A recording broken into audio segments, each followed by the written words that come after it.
one. Oh,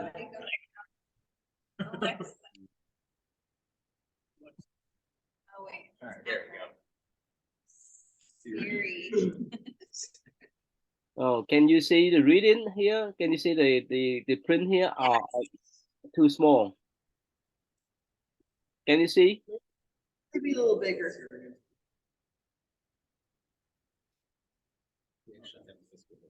Good. Oh. Yeah, we bought the book, so now we have it, so we can see it. Oh, that's a great idea. Yeah, Miss Kirsten, can you see? Big enough? Yes, that's good. Yeah. Yeah, Miss Kirsten, would you like to read this part, please? One day, Siddhartha sets out in his chariot from the place into the city. Some versions of the story describe how his father has the route beautified and guarded so that his son's gaze cannot fall upon anything that might turn his thoughts to suffering. But the Devas, knowing that the future liberation of all beings rests upon the Bodhisattva's encounter with suffering, conjure up the sight of an old man. When he sees a gray-haired man, stooped and trembling over his cane, Siddhartha stares wide-eyed and uncomprehending. He asked Chandaka, his charioteer, what manner of person stands before him, and is told that this is an old man. He asks if this man is unique, but Chandaka replies that the infirmities of old age come to all beings alike. Deeply shaken, Siddhartha returns to the house. Yeah. You want me to keep going? Yeah, no, just summarize, please. Yeah, you might to hold the microphone so that can hear. Yeah, go ahead, please. Yeah. Thank you. Okay.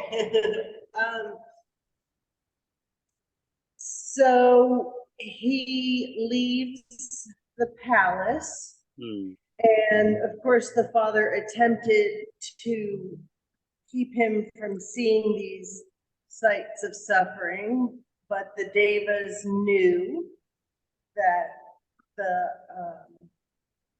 future liberation of all being rests upon the fact that he sees these sights. So then he sees the gray-haired old man, and he asks his driver, his charioteer, what is this? He'd never seen anything like that. And the charioteer replied that everything, becomes sick in old age. Yeah. So what and then of course he's quite upset by seeing this because he's never seen it. And then he goes back to the palace. So what do you think? Why did he wait for Devas to show this kind of side instead of recognizing by himself? What do you think? Well, because his father had protected him from that, so I guess they must have stepped in and put an old man in the path. Yeah, thank you. Yeah, hi, and Stephen. How you been, Stephen? Welcome back, and Stephen. Oh, perfect. Yes, I am well. How are you? Thank you. Great to see you, Tai, and everyone at the temple during last week there. So it's it was nice. Yeah, yeah. So yeah, and Stephen, you like to read this one, please? Yes, Mofate. When his father learns what has happened, he immediately showers him with sensual diversions, but his son is too troubled to enjoy them. On the following day, some traditions recount the 4 events in one day. Siddhartha sets forth in his chariot, and now the devas produce an image of a sick man, his diseased body afflicted with oozing sores. Once again, Siddhartha turns to Chandaka for an explanation and is told that all beings are subject to the ravages of disease and pain. Siddhartha hurries home, distraught by what he has witnessed. Hmm.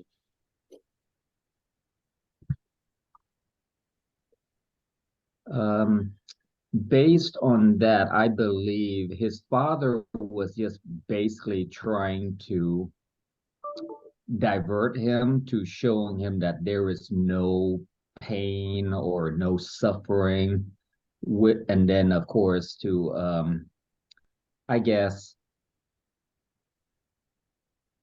I can't explain it that well, but basically he needs to basically see the true just life in general, that we grow, we're born, we grow, we age, and then of course the ravaging of disease and that causes and then of course eventually death. That's just part of the things that Siddhartha and just like everyone else needs to learn, but his father was basically trying to protect him and shelter him too much, so um, kind of hard to explain. Motherfucker. So what do you think with this age?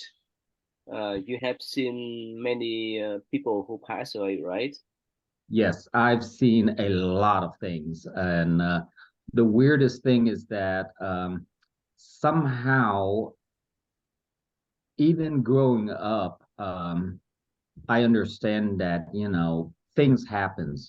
Just like most of this here, I realized that yes, we're born, we grow, and even at a very young age, I know that some people get sick and die. So, and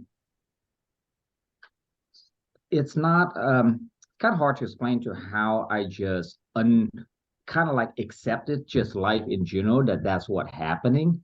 So and you just live to the best of you can, and of course always trying to do your best in helping others as good you can, and just the concept of everything that I grew up here where my grandmother was raising me, and of course, teaching, being family oriented, listen to your elderlies and respect them, and of course, when we grow up, have devoted to your family and always do more good than evil. So, motherfucker. Yeah. George, could you mind to read the next part, please? Welcome, Anh. How you been, Anh? You can follow us, right? Yes, mô Phật thầy. Dạ, con chúc mừng năm mới thầy, sức khỏe thầy. Dạ, con nghe nhưng mà con đang lái xe, con nghe thôi thầy. Yeah, please, George. Thank you, George. All right. On the third day, Siddhartha heads out into the city, his chariot, and this time the devas produce a corpse. Seeing the funeral procession from a distance, Siddhartha mistakes it for a parade, but wonders why those participating look so miserable.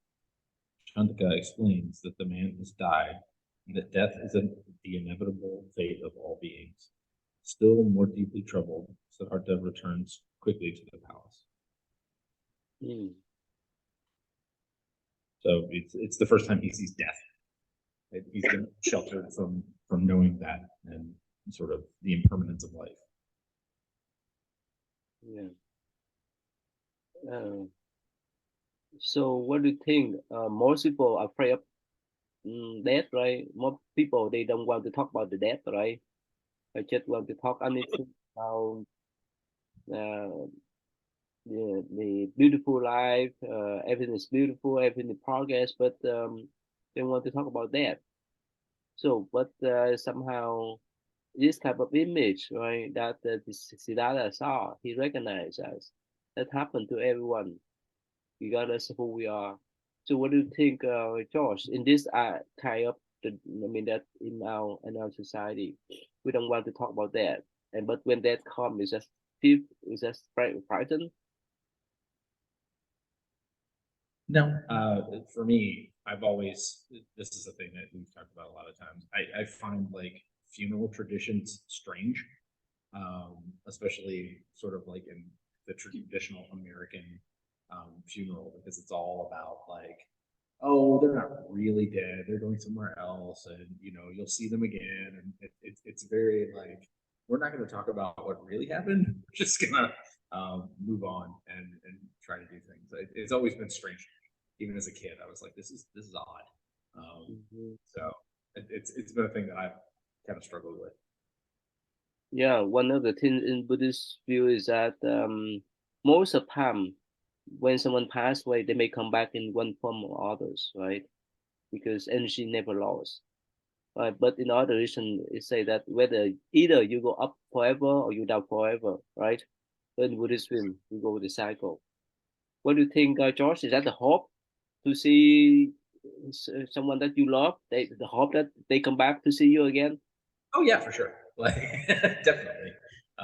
It's just I don't know. It's always been a sort of like denial of what's going on.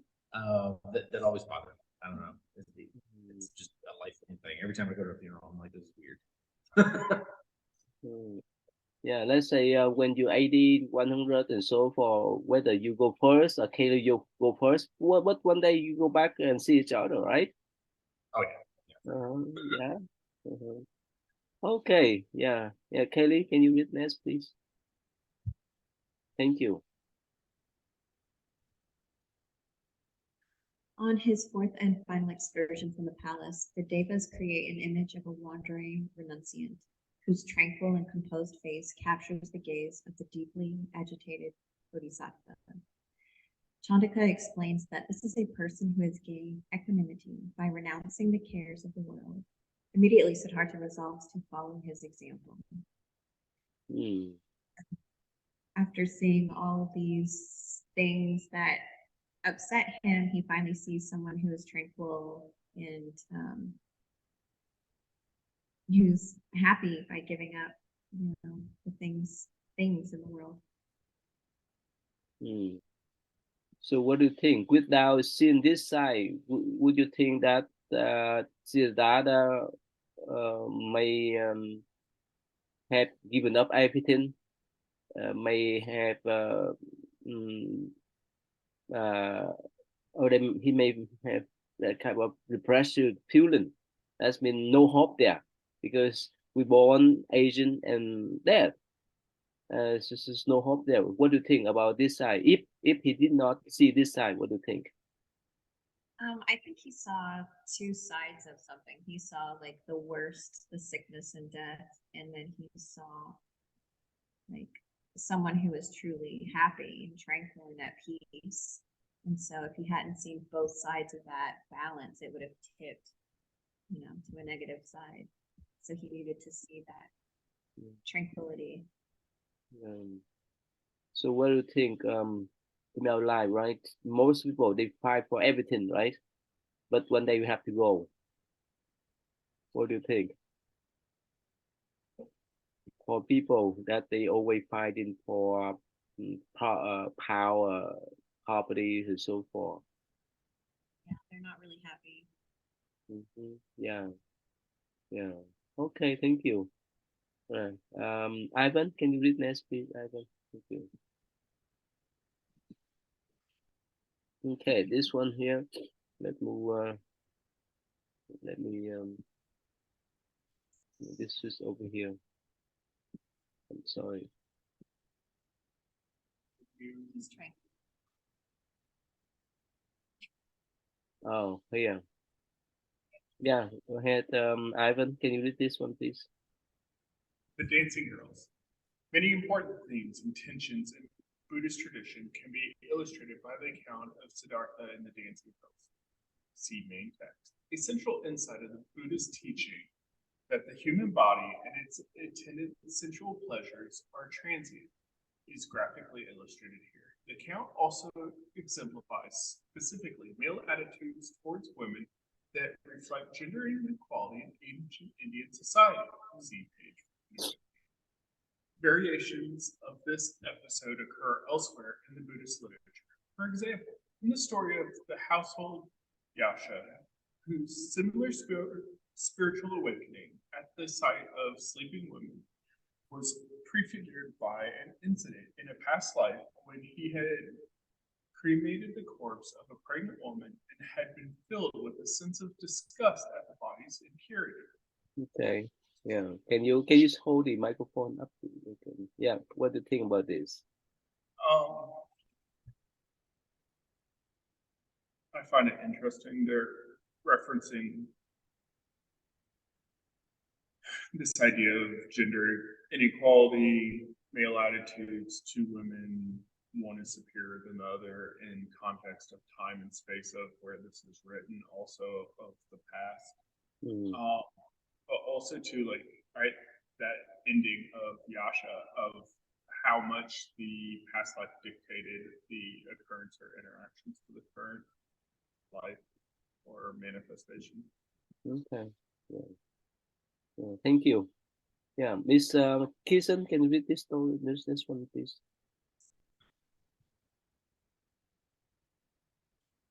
You have to move the page over. Yeah, this one here. Can you see? No. Yeah, there you go. Such stories as these, which represent women's bodies as impure and threatening to men, reveal a basic ambivalence towards women that is also reflected in their lower social status. This inequality is apparent, for example, in the traditional accounts of the Buddha's initial reluctance to found the women's monastic community and its institutional subordination to the men's community, despite the recognition that women were fully capable of gaining enlightenment.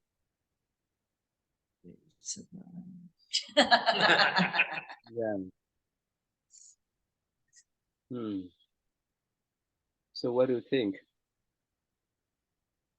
That's my favorite. Impure.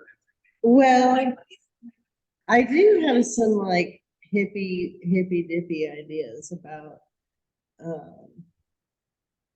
this point in like duality where men and masculine and feminine get like opposed to each other, not reflections of each other. I don't know. So in it, particularly in these older times, you know, when those patriarchal ideas were really being founded, which supposedly is like part of this time era, right? So we're going into this new age, supposedly. This new age where people are beginning to awaken to these new ideas of more non-duality and the divine feminine. And so now we're beginning to look back and kind of laugh at those things. But so supposedly as we transition out of this stage of duality, we're going to think more and more about this male and female archetypes. Yeah, thank you. Yeah, so again, yeah, we talked about that before too, right? Only during the 60s, right? We have the woman right uppercase, right? In the West, not talking the around the world in the back then, 100 years ago, right? So that's happened. The entire world is waking up to all levels of equality and understanding that a lot of these things that we all have been programmed with, you know, government, certain cultural barriers, caste systems, you know, intense levels of inequality or whatever. The world is changing with the information that, you know, I think if we pursue and persist, that a lot of these inherent injustices can be eradicated.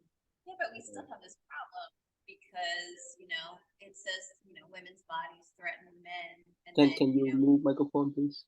Yeah, thank you, Kelly. women's bodies is threatening to men, and then you can't go into a high school and girls aren't allowed to have tank tops that show their shoulders because that's distracting to education.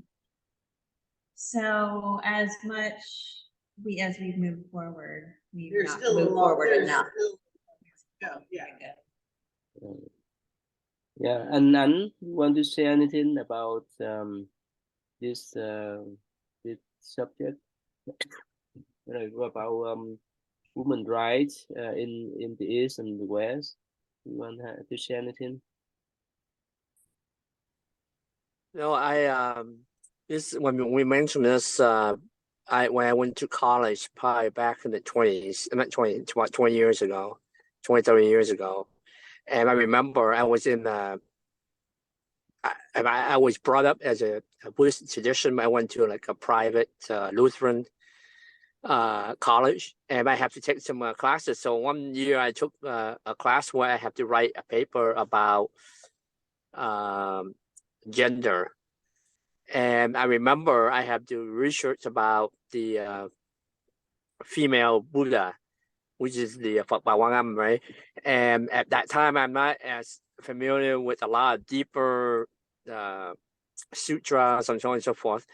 And I always thought that it was amazed me that in Buddhism we have, especially in Mahayana, we have a tradition where we actually reflect, in Vietnam anyway, reflect deeply on the importance of the motherhood, of female traits, where compassion, loving without any conditions, and so on and so forth. So I thought that was amazed me that even all the old conservative tradition date back, thousands of years, during the days of Buddha, and there's some teaching images of reflections about gender where a female have, to me, I thought, those traits is much better than the male traits to have.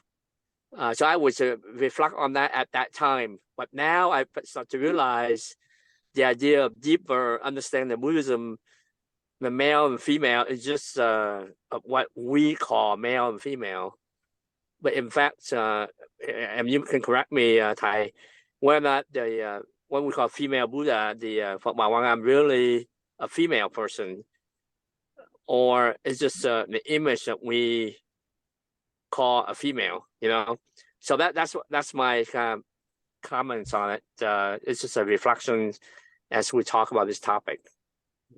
I have been told that it is not female, that it is genderless. Yes. That so it appears to have maybe some very feminine characteristics, but like they don't eat food, they don't have those body parts. So it is not female. That is a genderless being that I guess depicted, with the feminine face. Yeah. No, just genderless. Yeah. It's That's better than genderless. It's neither. They don't eat though. Yeah. So again, let's say we live in world of duality, male, female, good, bad, black, white, and so forth. That's why we have a lot of problems. So for the Buddhist people who want to be reborn in the Western Pure Land of Amitabha Buddha, I think we talked about that. So whenever they reborn there, there's no gender at all. They were born in the lotus flower. The lotus flower will be their parents, and there's no gender, whether it's male, female, there's no. because it's go beyond the gender. So that's why, like Anh mentioned, right? The compassionate Bodhisattva get appear as female form to represent the compassion, to represent the compassionate mothers. But someone, if they attend to that state of mind, the Buddha, the arhat state of mind, or when they be born in the Western Pure Land, there's no agenda at all, and eventually they work toward the Buddhahood. So here we stop with this kind of gender, male, female, and so forth. That's why there's all kind of problem occur. Yeah, I mean, that goes back to what I was saying about eliminating this sense of duality. Yeah. Mm-hmm. Yeah. You know, and if you're really trained in that type of meditation or that type of contemplation, you know, and I think a lot of people more and more are getting trained and seeing this insight, and you know, I think it's the world is awakening more to understanding that seeing beyond the duality. Yeah, and Stephen, you follow? Stephen, you want to share anything about this? Mofak, I do pretty much follow. I guess the only thing I want to comment is, although I immigrated here to the States at such a young age, I was only about 7 years old when I came here. So I'm still, at the same time, I'm still growing and trying to learn and understand. But at the same time, I realized one thing that's kind of confusing to me is just like Anand was saying, that growing up, you know, how as a Buddhist and a family, we always to look up to our mother, because your mom is the one who's caring for you since the day you're born and growing up. But at the same time, this is, we're talking about like old tradition, whether we're Chinese or Vietnamese, to where a husband, the father is always head of the household, going out, the male that is, always going out to work, support, you know, financially for the family. And the woman is the one who's staying home, doing all the hard work, cooking, taking care of the kids, learning. But at the same time, how are we, you know, we're taught as Buddhists to, you know, care and love for your mom, your sister, and everything. But yet back then, old tradition, the woman, I mean, talk about going getting a job at home. I feel that the woman, your mom, they do so much, to me, much harder work that we men do. So, which is kind of confusing. So that's, in a sense, it's kind of like a caste when we're saying, you know, a man is above woman. So that is what, you know, I didn't understand how in most Asian countries like that. So I just didn't understand that. So no fuck that. And also, yeah. I have something to say with that. But in Buddhism, especially in the early historical traditions, so the Brahma Vihara that you're one of the things you're supposed to cultivate, of course, is metta, is loving kindness. The description of loving kindness in that sutra is, just as a mother protects her child, her only child, with her very life. So that's the description of the type of love, what metta is. And also, I think we discussed before too. If we believe in reincarnation, right? Within our mentality, we have some kind of feminine and masculine characteristics, and even someone in Buddhist view, they may be male this lifetime, they may be female next lifetime, and vice versa. So this interchangeable, right? Ivan, what do you think? Ivan, what do you think about that kind of gender changing? Not in the way that manipulated by modern medical feel, but I'm talking about from now this life to next life and so forth. That we may be male, we may be male in one lifetime, we may be female another lifetime, and vice versa. What do you think about the idea? I agree. I guess it's same idea as like looking at a Enzo circle cycles or yin yang. Like it's one transforming into the other as it travels around the circle, yet it possesses part of the other while it is in that state. As it transitions through, as you walk, cycle, blah blah blah, a trigram motion through these systems, and I think the goal is more, and we've talked about this to some extent too, of not purely participating in the cycle anymore, but being able to set in the center and see that cycle and possess all of it at once, to break it into such a way that you're everything and nothing all at once. You are male, you're female, you're embodying compassion and love, but also this masculine protector, this idea of everything. Well, I think on a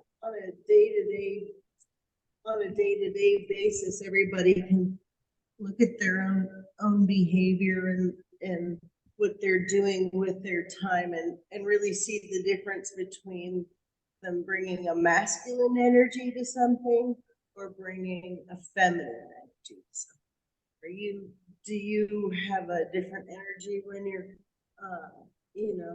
helping some little kids out or playing with your animal versus having a phone call with the insurance guy or trying to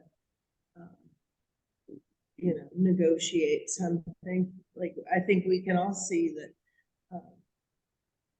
we all have that some variations of a very feminine energy and some variations of very masculine energy. Yeah, I used to ask. So of course that's going to happen on a bigger scale, as above, so below. Yeah, I used to ask the children whether they want to be male or female next lifetime. Some of them they say yes, I want. Some of them I will say I don't want, and so forth. Right? It's just interchangeable. And I think we discussed before about the one that love each other, even they have the same gender, right? So probably they were couple before, but now they attach each other. That's normal in Buddhist view. So nothing wrong with that. It's just their choice. As well as they don't harm each other, or harm the community, that's their choice. So we don't have. Well, that's so many things that we associate with gender and identity are not like actual real things. They're ideas they're ideas that society has told us, what our preferences should be. And I know a lot of that's based on, biological attraction to keep, and that's how our society has said, okay, this is how we keep things moving. But those are just really all made up ideas that society has told us to believe, not that they have any sort of inherent truth. Yeah, many or most of our Buddhist people, you can say that they're more conservative. Sometimes, or most time, they're scared. They're scared that their children may attach to someone that have the same gender as them. So, I mean, that's what society has indoctrinated people to believe that because of the way, in the past, having what it meant to have a family. So before, a homosexual couple wasn't capable of having a family. So of course, maintaining the idea that it's somehow bad or whatever is really kind of based on the thing that you need to protect your family. But now there's lots of ways gay couples can have children and, have lovely, wonderful families. And, so that that doesn't even mean that you're cutting off the bloodline that, now with technology that it doesn't have to implicate, the familial implications that it did before. Yeah, so George and Kelly, you have two girls. So what do you think about that idea? When what do you think? Well, I know with Willow, because she's older, we pretty intentionally, whenever it came up, is even from very little, we were like, whenever you meet someone, or if you have a boyfriend or a girlfriend, like we always left that open to her. That so she knew that if that was something she did develop and she wanted to be with the same sex partner, that was okay. Like we saw that was equal. I think we kind of got blindsided by non-binary, that was a thing that has developed since. But trying to just leave it open to her to make that decision. It doesn't bother me. That's their choice, right, Kelly? That's their choice, right? Absolutely. I mean, as long as she has a partner that loves her and treats her with respect, that's all I care about. Okay. So and Stephen, what do you think? Yeah, what do you think if your daughter has that type of partner, the same gender? What do you think? Is that okay with you, or what do you think? I think it may still be a little bit difficult, but I would have to say that as long as she's happy and healthy and she's able to live a normal life, then I believe I can adapt.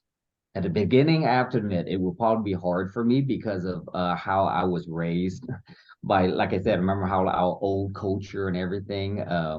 Everything was ingrained to us, male is male, female is female. But at the same time, being educated here and over time, because of things that are changing, I realized that, and of course, more of what I'm learning about Buddhism now, that as long as just learn compassion for everyone, whether it's male or female, is the end goal. So, no factor.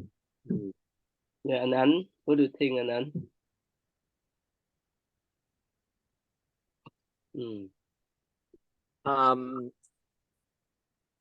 That topic have not come up with in my family. But like Stephen is saying, I think at the end of the day, what make my son happy is the most important thing. Even if I have opinions or one way or other, I think that at the end of the day, as a father, I think whatever make him most happy. I still think, in my head, about the concept of gender. Maybe we are conditioned for that, biologically or whether genetic or whatever that, and we can have the whole debate on that or whatever. But I don't have a strong one way or other. But if it's come to my son, whatever happy for him is the most important. I would say.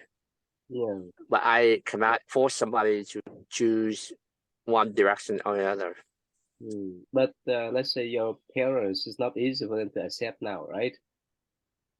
No way. Yeah, from that, yeah, I'm not sure this is the norm. Yeah, the norm with our culture. I don't know. If I were to live in a country or society or social network where we all kind of generally live the way that we choose to live that way, or because we felt that way, we talk about the innate versus biologically, biochemistry, or we choose. So if somebody biochemistry wise, they have that connection with someone, then that's the way how things are. I don't think people choose. I'm not sure what choose is the right word either. I gotta be careful, right? I want to be sensitive to those who have a different tradition, but I don't think people choose to live a lifestyle per se, because why would anyone choose when the society doesn't accept, right? That doesn't make sense to me. So I think it's a biochemistry that that's what make up who we are, and that's why we gravitate toward things that are similar to what we used to or familiar with. So I feel comfortable in that kind of from a scientific perspective, yes, and biologically, yes.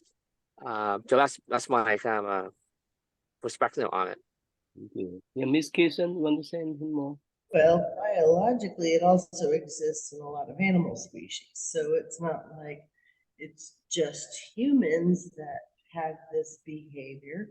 It exists in a lot of other very intelligent. So, Okay, yeah, thank you you. know, that's, yeah, I'm pretty sure the evidence would point that. Okay, you know, yeah. we don't- Hmm. Yeah, Josh, could you like to read the last paragraph, please?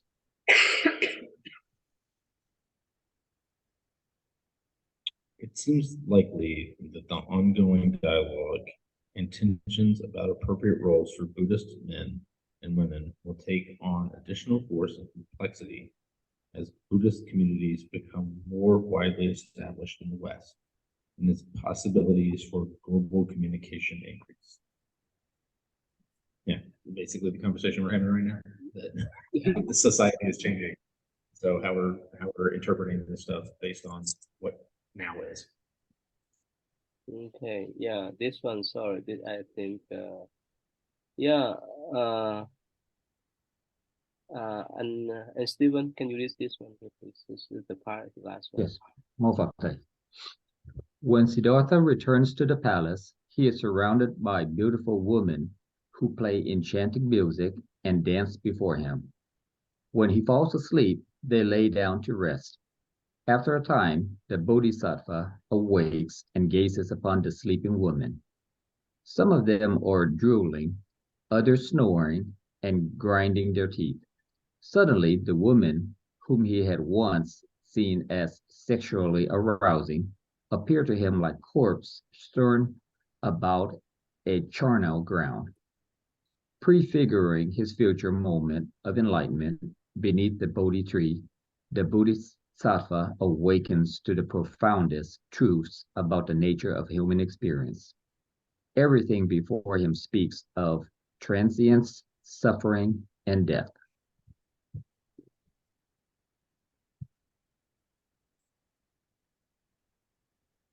I think this paragraph here is kind of, he's realizing that most of this here currently in our when we are alive and living, it goes through that cycle. But at the same time, he realized that you can go beyond that by understanding that there's a way to go beyond just suffering in general. He's just basically realizing that. So there is a way to end suffering. So Mofate. Then you go beyond the physical body, right? Yes. The impurity of the body. That's what he absorbed. And not only him, later on, he encouraged monks to go to the cemeteries to observe the corpse so that they can detach from the other opposite sex, so that they can focus their mind on the spiritual path. Yeah. Okay, so let's see here. You know what? Honestly, that seems like another site of like how he viewed all these women as objects, and then all of a sudden he's like, "Oh wait, these are drooling, snoring people. Like they're humans. Yeah. They're not just objects." So like, I don't think it's. Well, part of one of the early meditations too is the deportment of bodily functions, where you actually like think about the snot and the blood and the urine, that's really what you are built of. So that is one of the like earlier contemplations. Mm. Is that you are the You're the troll and the you are the people the national. not and well that you are not that because there's not one of those things that make you. You know, that so eventually what it is the system of breaking not only your body down into this like gross pile of ooze. But then also, you know, also breaking down your mind into these very simple little, you kind of see that, and that eventually you see that there is not the stuff, you know, and then you through that you have the insight. Yeah, even some monks, some part of place like in I think in Thailand or Burma, so they allow the monks to see the corpse, so that they would detach themselves from attachment to the physical body. Yes, so they ask. They sit there and they watch the body decompose. Oh, no, thank you. Yeah, it is not. Yeah, it is not for everyone. But the important thing is that when they recognize that, so they would not have all kind of attachment to the body, so that they focus them on the spiritual part. That's the more important things. Yeah. So, but of course, even me too. When I go to the cemetery to do the funeral service for people, I actually it's a lot of negative energy over there. Yeah. Uh, um, and because of my obligation, my responsibility, that's why I have to do the funeral service for them. Otherwise, I would not stay around. We drove around, we did a driving lesson at Cave Hill today. That, you know, the big cemetery that What we was that? have. What do you The say? big cemetery, you know, the young monk, I'm teaching him to drive. We're driving that big cemetery today. Where is that? Sorry, I can't hear you. What's the question? Cave Hill, Where is that? it's in Louisville. Yeah, Have you- yeah. Talked about this. Muhammad Ali is there, Colonel Sanders. Yeah, it's beautiful. Mm. But you can feel, right, Ivan, when you walk into the cemetery, could you feel the energy, the different energy?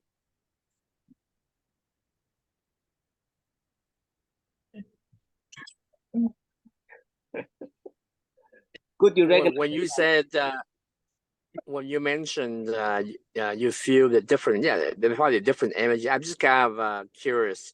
As a Buddhist monk, when you say you feel a different energy or negative energy, what is that energy? Is it emotional energy or the energy?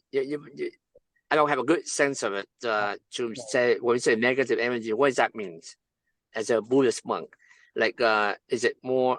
I mean, is that stuff? Is that pain? Is that because as a lay person, I would feel.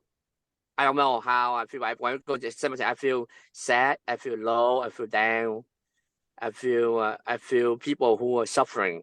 I feel those family who have lost someone. They may attack you. I feel their pain, and that to me is the negative energy that I don't feel motivated. So I'm just kind of curious, as a teacher, as a monk, you have seen this a lot. What is that energy for you? Look and feel like. Wow, thank you. Thanks for asking question. Actually, this is the first ever question that you asked. You're the first one that asked the question. Actually, here, there's nothing to do with my emotion. Let me give you the example. Let's say you walk to a a market, right? You come across to the place where they sell fish, they sell meat and so forth, right? You can smell, right? You can smell the flesh of the animals, right? And of course, when you walk to other aisles of that market or super shopping center, it's just different feeling.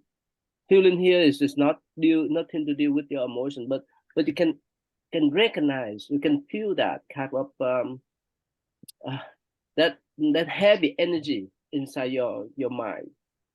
Nothing to do with emotion. Not yeah, for me, yeah. Sometimes I when I observe people, they cry because they love their lovely one. Yes, sometimes I have that kind of emotion together with them, but most of the time I could control myself. But I don't talk about that. I talk about the energy. Let's say we in the morning, right? In the morning, you have the sunshine, right? You stand nearby the window, or you step out of the door. You feel that wholesome energy, that kind of bright energy, that kind of positive energy that you absorb from the sun. You understand that? It's different from the time that you stand in front of the fish. I mean that or the meat so far in the supermarket. You follow me, right? Yes, you give me some scenarios. I can relate to that now. Okay, I understand what you're trying to articulate. Yep, that it helped me understand the perspective. In your shoes, I can at least relate to it. Thank you. And all the time, I think I told you before too, right? The story that I went to St. Louis, so one times I prayed for the old ladies, right? And that night I could feel that probably many of them touched me invisibly. Yeah, but that's my experience. So I again, sometimes I have the emotion when I absorb the way that the families cry for the lovely one. Yeah, sometimes it's move me, but most of the time I can control myself. But I don't talk about that much. I'm talking about that kind of energy that affect to my mind, affect to my body. It's like we consume the food and we absorb the air, we absorb the the sunlight, and or we absorb the smell of things surrounding us when we pass the garbage place and so forth. So that type of energy, that's in Buddhist view, is just kind of you can say that negative energy there is unhealthy in in a sense. But as a Buddhist monk, I have to do with this type of funeral service for so many people. And I remember one day, this is back then, so a few years ago in Louisville. So when I did the funeral service for I think a male one, the older, the elderly one, the elderly man. So right after they pushed the carcass into the furnace, because of that furnace was not sealed carefully. What happened? Can you guess? All the air exploded to my eyes, to my face. I remember that. This is the first time ever. But now at that place, they renovate. Probably they renovate and they have the new furnace. And as a monk, I say I have to stand in the front line to do that kind of service for them. Yeah, it's just I have to do that as a leaders, as a spiritual leader. So it's my responsibility. So that kind of what you call negative energy there, right? Mm. And yeah, so depend upon the place where they cremate the bodies. Most of the time, yeah, they have fall to the standard one, but sometimes they may not. Yeah, so we have to deal with that. Yeah, it's like the air, right? Like when you go to LA, right? You New York, right? You could recognize air is so polluted, right? So and I just want to give that type of analogy or a comparison so you can recognize. Yeah, and then you follow, right? Thank you for sharing that perspective. Really appreciate it. Yeah, Yeah, so throughout the years, I have to do all kind of this funeral service. And actually, the one that I just did recently, I think probably last month. Yeah, last month with the old man over there. Okay, so let go back. For me, um, when I was little, I really concerned about that. It just really scare me, right? Be frightened. But now I have seen frequently. So it is normal. It's just normal. So and Stephen, would you accept that it's normal when it's time for you to go, or whoever in your family to go? It's normal, or you're afraid of Mô that? Phật thầy. Actually, now, as I'm understanding more and more, I have the opposite experience of what An was mentioning about how you feel sorrow and sadness for the deceased and you feel sad for the family. Of course, it's always going to be sad when your family goes away, but at the same time, I am also feeling happy and at ease that the loved one is no longer in pain. That is what I was happy. They're basically free from pain now, and they're able to move on. And there's this one uh, cemetery called Rose Hill in the Los Angeles, California. I went there several times. My mother-in-law's out there. My wife's grandmother's out there. And I don't know who else. And there's other member, but each time I go back there and visit, it's kind of weird. I hate to say that, it's kind of scary, but it's kind of like at peace. It's like you're there visiting them, and at the same time, you realize that, I don't know, maybe some of the spirit or soul might be still around there, and then that when you're visiting them, you're actually paying respect. And to me, it's just that knowing that there's no more pain for them put me at ease. So, and in regards to death myself, I don't think I was now, even to now, I don't think I'm afraid of death, just like everyone else. Me, I'm afraid of pain and just the pure what death has to come. So, Mo Fateh. Thank you. Actually, it just happened yesterday, last night. I transmit the refugees for one who was in coma, and this morning he passed away after the family took out the life support. Life support. Yeah. So again, I seen that there's so many. How about Mr. Christian? What do you think? Is he scared? Well, no, because first of all, I've been an animal person my entire life, so that means, they, since I was a little kid, encountered a lot of death on farms and then house pets. And then in my early 20s, I was a canine handler for a search and rescue team. Mm. And my dog did cadaver in swift water. And so in part of that training too, we had to go to the morgue. And then also to train my dog to look for a cadaver, we would get a chunk of like a cadaver leg. And we put it in like a PVC tube. They have a careful chain of command the way they release that. So it's not like anyone can be like, I just want to the dog.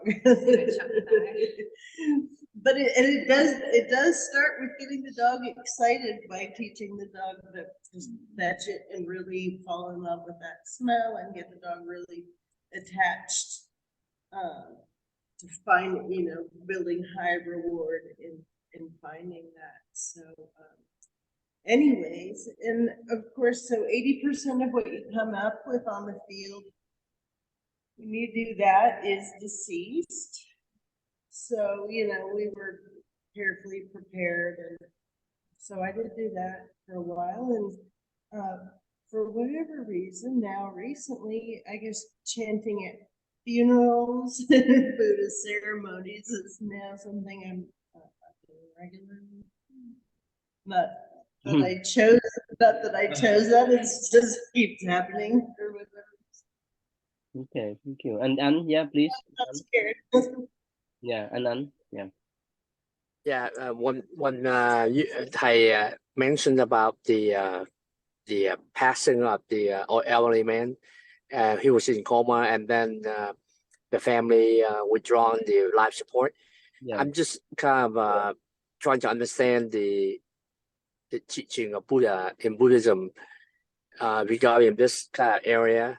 And, as my parents are getting older and stuff like that, is the teaching of Buddha is life is precious, so you don't take away life. And that, I mean, I'm kind of curious in what is your. I mean, I know my parents can choose that. Hey, don't if I'm need to support, I don't want to, but that's fine. That's your choice. Or is it a medical thing that, hey, medical say it's a coma, but if you put it in, you continue. That whole dialogue between life support versus ending life support. What is the sutra or Buddhism teaching for a lay person to understand that a little more, to if we were to adhere to the teaching of Buddha about life and so on and so forth. This is my first question I ever asked anybody about this, but as a life getting to a stage in my life where I have to think about these kind of things, so I'm kind of very interested in hearing your perspective. Yeah, okay, since we are out of time, so let me talk in brief and we can discuss next week. So basically, everything is depend on personal choice. So if someone before they pass away, they made the choice that, or they put the view that, oh, I don't want to have any kind of support, we just follow. And if they want, we can keep that. So in Buddhism, everything is personal levels, personal choice. So there's no wrong or right. That's why I used to tell the elderly people that you need to write out something in your will. You want to have life support or not, so that it's easy for you and easy for your children and whoever that can make a arrangement. I mean that funeral arrangement for you. Otherwise, I have encountered many complex problem, because when someone passed away, they didn't say anything, and it's going to create some kind of confusion for the family's member, for the children, and so forth. So that's why it's better, especially if you have the elderly parents, just encourage them to say, to write out anything that they want to do for themselves at the last day of their life. It's better for them. It's better for the whole family too. Yeah. Yeah, and then so we can discuss about that next time, okay? And then that's okay. Yep. Yeah, we could talk about that. I have a couple more questions, kind of follow up on that. But if there's no one to talk about it, what would your counsel would be as a Buddhist? Yeah, they both Buddhists. You know what I'm saying? Yep. Sure. Thank you. Let's talk about that. All right. Thank you. I'll see you then. Thank you, Ms. Case, for guiding them to do meditation. Then see you next week. All right. Thank you. Dạ, xin chào thầy. Dạ, mô Phật. Mô Phật thầy. Good night,